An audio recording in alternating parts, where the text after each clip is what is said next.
အဲဒီနေ့မနက်ကပိုးတဲ့ဆိုင်ထဲမှာလူရှင်းနေခဲ့ပေမဲ့ဆိုင်မန်နေဂျာနဲ့အယောင်ဆက်ရေးတွေအားလုံးကကျမကိုမထီမဲ့မြင်ကြည့်တွေနဲ့ကြည့်နေကြပါတယ်လူတိုင်းကကျမတို့ကိုဖြစ်သားလိုမျိုးကြည့်နေတာကိုမြင်တော့အာလီတယောက်စိတ်မကောင်းဖြစ်ရှာတယ်သူ့အမကဘာမှမလုပ်ခဲ့တယ်လို့သူတို့ကိုလည်းဘာမှကြွေးမြီတင်နေတာမဟုတ်ဘူးလေဒါအပြင်ကျမကစုလျံချမ်းကိုလက်ထပ်ဖို့စိတ်ကူးတောင်မရှိတော့တာပါအမသွားကြစို့မင်္ဂလာဆောင်ရွက်ရောက်လာတဲ့အခါသူတို့နောင်တရကြလိမ့်မယ်လို့ပြောပြီးအာလီကကျမကိုဆိုင်ပြင်ဘက်ကိုဆွဲခေါ်သွားပါတယ်ဒါပေမဲ့ကျမရဲ့အုံနောက်ထဲမှာတော့မိမိပြောခဲ့တဲ့စကားတွေကိုပဲထက်ခါတလဲလဲပြန်စဉ်းစားနေမိတယ်စောစောကစမ်းသက်ကြည့်လိုက်တဲ့အခြေအနေအရတခုခုတော့မှားနေပြီဆိုတာသိချသွားပြီးဘယ်မိမမဆိုကိုယောက်ျားကိုတခြားမိမတစ်ယောက်နဲ့ဝေမျှဖို့မရင်ငယ်ယူဖို့ကိုဒီလောက်အထိစိတ်သဘောထားကြည့်နိုင်မယ်ဆိုတာကျမလုံးဝမယုံဘူးအတိတ်ဘဝတုန်းကဆိုရင်စုလျံချမ်းကကျမရဲ့အခန်းထဲမှာခဏလေးပုံနေမိတာနဲ့တင်သူမကမနာလိုဝင်တိုစိတ်နဲ့ယူမတက်ဖြစ်ခဲ့တာလေဒါပေမဲ့ဒီနေ့မှာတော့သူမဟာစုလျံချမ်းကစိတ်ဆက်ပွဲကိုဖျက်သိမ်းလိုက်မှာကိုတုံးလုံးခြောက်ချားနေပုံရတယ်အဲ့ဒါကိုစဉ်းစားကြည့်လေဖြစ်နိုင်ခြေကတခုပဲရှိတော့တယ်ကျမတို့မျိုးစားအိမ်တော်ထဲမှာသူမအရန်လိုချင်နေတဲ့အရာတခုခုရှိနေလို့ပဲဖြစ်ရမယ်အိမ်ပြန်ရောက်တဲ့အခါမှာတော့ကျမဟာညနေတဲ့အထိဘူတောင်ထဲကပစ္စည်းစရင်းတွေကိုအသေးအချာစစ်ဆေးနေခဲ့ပါတယ်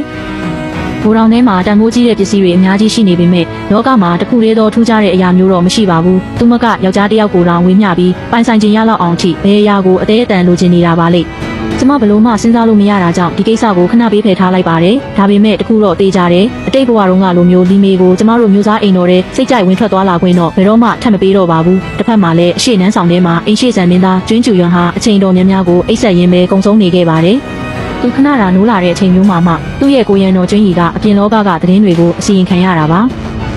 အဲ့ဒီအချိန်မှာကျွင်းကျူရွံဟာသူမကြခင်လက်ထက်ရတော့မယ်ဆိုတဲ့သတင်းကိုကြားပေမဲ့ဘာတုံ့ပြန်မှုမှမရှိခဲ့ပါဘူးဒါပေမဲ့အိရှိဆန်မင်းသမီးဖြစ်လာမဲ့သူဟာဖုံးဝင်ဖြစ်တယ်ဆိုတာကိုကြားလိုက်ရတဲ့စက္ကန့်ပိုင်းမှာတင်သူ့ရဲ့မိမိနေတဲ့မျက်ဝန်းတွေဟာချက်ချင်းလင်းလက်တောက်ပလာပါတယ်မင်းအခုဘသူလို့ပြောလိုက်တာလဲဆိုတဲ့သူ့ရဲ့တုံကြီး၆ကပ်နေတဲ့အတန်ဟာတယံဆဲဆဲလူအိုကြီးတယောက်ရဲ့အတန်လိုမျိုးထွက်ပေါ်လာပါတယ်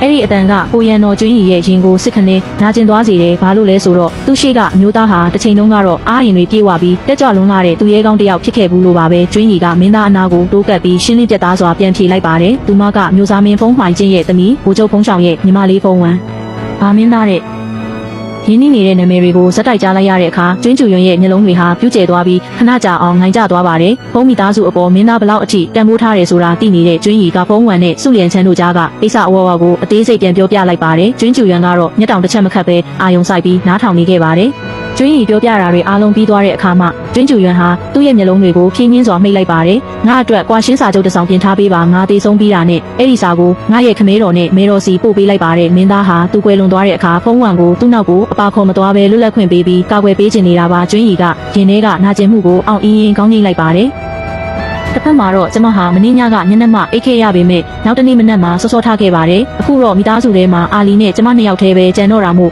မျိုးစားအိမ်တော်ရဲ့တာဝန်တွေကိုပခုံးထမ်းတင်ရမှာတဘာဝပါပဲကျမပထမဆုံးလုပ်ရမယ့်အရာကတော့အကိုဖြစ်သူဖုံးဆောင်ရဲ့စံနမူနာကိုလိုက်ဖို့ပါပဲအကိုဟာဆယ်စုနှစ်တခုကျော်လုံးမိုးမလင်းခင်မှာထက်အမြဲစောထားပြီးဓာတိုင်လေးချင်းခဲ့တာပါအရင်တုန်းကတော့အကိုနဲ့မိဘတွေရှိနေလို့ကျမတခါတလေပြင်းခဲ့မိပေမဲ့အခုတော့မရတော့ပါဘူးစစ်တီတော်မျိုးရိုးကစင်းတက်လာတဲ့ကလေးတယောက်အနေနဲ့မျိုးစားအိမ်တော်ရဲ့ဂုံတိတ်ခါကိုအညိုးနှမ်းမခံနိုင်ဘူးလေတိတ်ဆိတ်နေတဲ့ဝင်းထဲမှာဆန်ရွယ်တွေလွင့်ပြန်နေပြီးဆူရှာတဲ့အကြည့်တွေနဲ့မျိုးသမီးတယောက်ဟာဓာတိုင်းလေးကျင်နေပါတယ်ဓာတစ်ချက်အတက်အစင်းတိုင်းဟာပင်လယ်ထဲကမှိုင်းလုံးကြီးတွေလိုပြင်းထန်ပြီးအဟုန်ပါလုံးလာပါတယ်အာမှန်ပါပြီးကြောက်မက်ဖွယ်ကောင်းသလိုဘသူမှတားဆီးလို့မရတဲ့ပုံစံမျိုးပေါ့အစေခံမလေးလူအားကတော့တကားဝါကနေအန်အောတကြီးနေကြည့်နေခဲ့ပါတယ်နိုင်ဝက်လောက်ကြာပြီးဓားကိုအိမ်ထဲကိုပွက်တိပြန်ထည့်လိုက်တဲ့အခါမှဒါဝင်းထဲမှာပြန်ပြီးတိတ်ဆိတ်သွားပါတော့တယ်လူအားကညနာတုပ်ပူဝါလေးနဲ့အပြေးလွှားရောက်လာပါတယ်ကျမချွေးတုံနေတော့မှပဲသူမကသခင်မလေးတကယ်ကိုအံ့ဩစရာကောင်းလိုက်တာသခင်မလေးရဲ့လှုပ်ရှားမှုတိုင်းကသခင်ကြီးနဲ့အထေရရဲပဲလို့ချီးကျူးစကားဆိုပါတော့တယ်သခင်မလေးကိုကြည့်ရတာတစ်ချက်သခင်ကြီးပြန်လာတယ်လို့တောင်ထင်ရတယ်တဲ့ဖုံးဆောင်ရဲ့နာမည်ကိုကြားလိုက်ရတဲ့စက္ကန့်ပိုင်းမှာတင်ကျမရဲ့မျက်နှာအမူအရာဟာပြည့်ရင်းသွားပြီးလက်ထဲကဓားကိုမှုန်းကြည့်မိသွားတယ်ဒီဓားဟာလွန်ခဲ့တဲ့2နှစ်ကအကိုနေဆက်ကိုမထွက်ခွာခင်မှာကျမအတွက်တီးတန့်သုံးလုပ်ပေးခဲ့တဲ့ဓားလေးပါမိဘတွေစစ်ထွက်သွားတဲ့အချိန်တုန်းကအကိုကိုပါတခါတည်းအိမ်ကိုပြန်ခေါ်လာနိုင်လိမ့်မယ်လို့ကျမထင်ခဲ့တာအဲ့ဒီလိုဆိုရင်ကျမတို့မိသားစု9ယောက်ပြန်လဲစုံစည်းနိုင်ကြမှာလေဒါပေမဲ့လွန်ခဲ့တဲ့2နှစ်ကကမန်းကရဲနှုတ်ဆက်ခဲ့ရတာဟာထာဝရအတွက်ဖြစ်သွားလိမ့်မယ်လို့ကျမလုံးဝမမျှော်လင့်ထားခဲ့ပါဘူးလူအားကသူမစကားမသွားမှန်းသိလိုက်တာနဲ့မျက်နှာလေးချက်ချင်းဖြူဖြော့သွားပြီးတောင်းပန်ပါတယ်သခင်မလေးလို့ဆိုရှာတယ်ရပါတယ်အကိုကိုမှတ်မိနေတဲ့သူရှိသေးတာကိုပဲငါဝမ်းသာပါတယ်လို့ပြောပြီးစိတ်ကိုပြန်ထိန်းကဓားကိုလူအားစီကမ်းပေးလိုက်ပါတယ်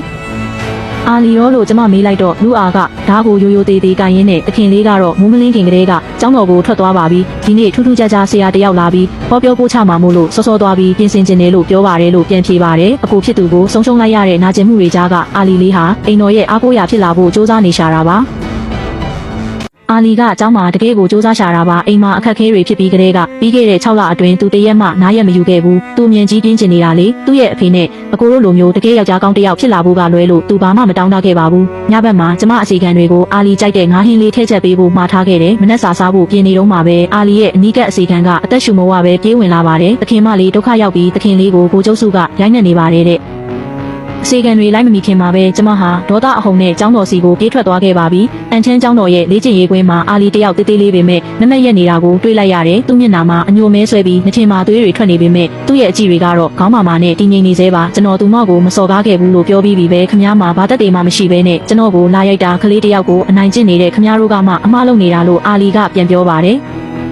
အဲ့ဒီအချိန်မှာလျန်ချမ်းကသူ့ရဲ့လှန်ကိုမြေကြီးပေါ်ဝုန်းကနေဆောင်းချလိုက်ပြီးဒေါသတကြီးနဲ့မေယာကစိတ်ထားကောင်းတဲ့သူပါမင်းအမကလွဲလို့သူဘသူနဲ့မှရန်ညိုးမရှိဘူးသူ့ကိုအိမ်အောင်တဲ့ယောက်ျားကိုဖျားရောက်နေလို့ဆွဆွဲတာကမင်းအမအတွက်ပဲအကျိုးရှိတာလေမင်းမဟုတ်ရင်ဘသူရှိအောင်မလဲမင်းအမကိုငါလက်ထက်စီခြင်းသေးတယ်ဆိုရင်အခုချက်ချင်းမေယာကိုတောင်းပန်ဆန်းနဲ့ကိုစနီးလောင်းရဲ့မောင်လေးကလေးတယောက်ကိုမှမညာမတာရိုက်နှက်ပြီးသူ့ချစ်သူအတွက်အတင်းအကျပ်တောင်းပန်ခိုင်းနေတဲ့စုလျန်ချမ်းရဲ့လုပ်ရက်ကတကယ်ကိုအောက်တန်းကျလို့ပါတယ်စုလျန်ချမ်းရဲ့နောက်ွယ်မှာတော့မိမိကလည်းအာလီကိုစူးစူးဝါးဝါစိုက်ကြည့်နေပါတယ်ဒီနေ့တော့စုလျန်ချမ်းအနေနဲ့သတင်းမဖြန့်တဲ့သူကိုအပြစ်ပေးပြီးသူမရဲ့ဂုဏ်သိက္ခာကိုစယ်တင်ပေးမယ်လို့သူမတွေးနေတာပေါ့သူမဟာဒီရှိဟောင်းကဘာကိုမရောက်ခင်ကတည်းကမျိုးသမီးတယောက်ရဲ့ဂုဏ်သိက္ခာကိုထိပါစော်ကားတာမျိုးကိုအသေးအတန်မုန်းတီးသူပါအခုဘဝတဲ့နေရာတဲ့မှာလဲသူမဟာခေါင်းမော့ရင်ကောနဲ့နေထိုင်သွားဖို့ဆုံးဖြတ်ထားသူဖြစ်ပါတယ်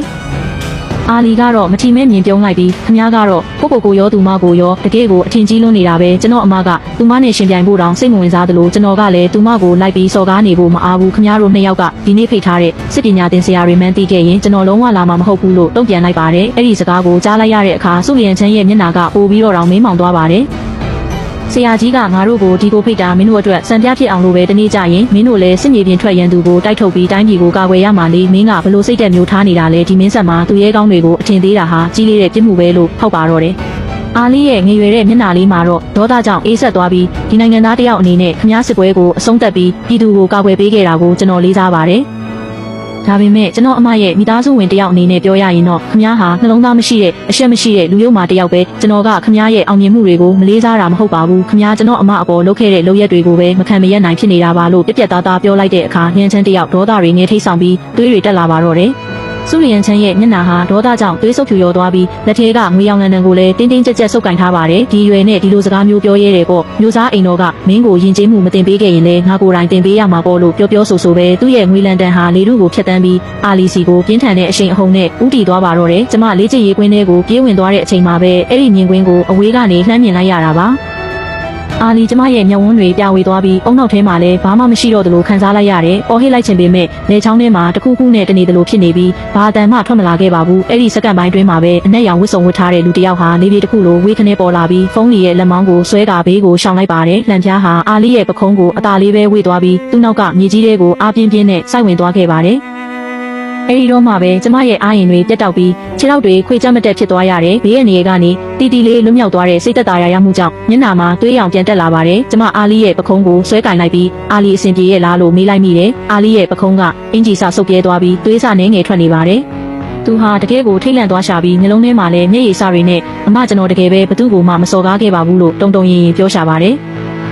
ကျမရဲ့ရင်ထဲကဒေါသတွေကိုအသာအရာဖိတိတ်ထားရင်းမျက်ဝန်းထဲမှာတော့အေးဆက်ဆက်အကြည့်တွေပေါ်လာပါတယ်ကျမကိုကူညီပေးခဲ့တဲ့အနက်ရောင်ဝတ်စုံနဲ့လူကိုကြည့်ပြီးကျမမောင်လေးကိုကယ်ပေးတဲ့အတွက်ကျေးဇူးတင်ပါတယ်ရှင်ခဏလောက်စောင့်ပေးပါအောင်ဒီကိစ္စကိုကျမရှင်းပြီးတာနဲ့ရှင်ရဲ့ကျေးဇူးကိုပြန်ဆက်ပါမယ်လို့ပြောလိုက်တယ်အဲ့ဒီလူကခေါင်းတစ်ချက်ငိမ့်ပြပြီးဘေးကိုထွက်ရက်ကဇလန်းကိုတိတ်တဆိတ်စောင့်ကြည့်နေပါတယ်ကျမဟာစင်မြင့်ပေါ်ကစုလျန်ချမ်းကိုမောကြည့်လိုက်ပြီးစုလျန်ချမ်းရှင်ကိုဘသူကအခွင့်အရေးပေးလို့အာလီကိုတတ်ဖို့စူးစမ်းရတာလဲလို့ကျမမေးလိုက်ပါတယ